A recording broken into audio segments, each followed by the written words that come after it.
بسم اللہ الرحمن الرحیم۔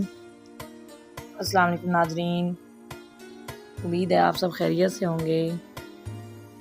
94 قصہ خدمت و تواضع۔ حضرت امام علی مقام کی ذات میں بہت زیادہ عاجزی اور انکساری تھی۔ آپ بہت متواضع تھے، خاطر و مدارت میں کوئی کسر نہ اٹھا رکھتے تھے۔ ایک مرتبہ 10-11 مہمان اچانک آ گئے۔ اس وقت گھر میں زیادہ راشن موجود نہ تھا۔ یوں توں کر کے گزارا کیا۔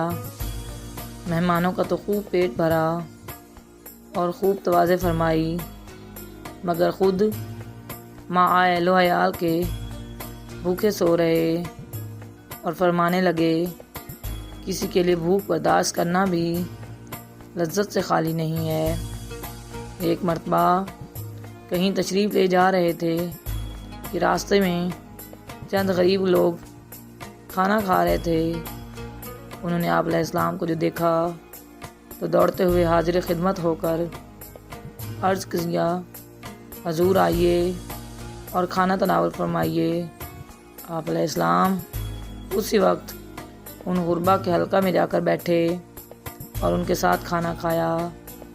فرمایا، مجھے کھانے کی حاجت تو نہیں تھی، لیکن تمہاری خوشی کی خاطر چند لقمے تناول کر لیے ہیں۔ دیکھو، اللہ تعالیٰ نے فرمایا ہے، بے شک اللہ تعالیٰ تکبر کرنے والوں کو ہرگز پسند نہیں فرماتا۔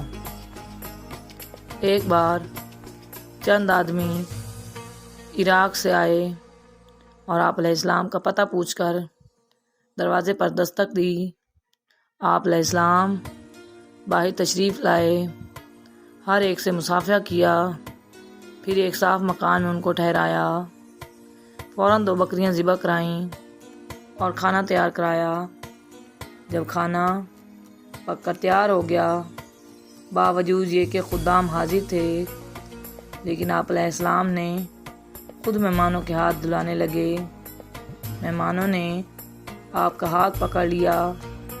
خادم ایک طرف برتن گھسیٹنے لگا، مگر آپ علیہ السلام نے فرمایا، مجھے کیوں ثواب نہیں لینے دیتے؟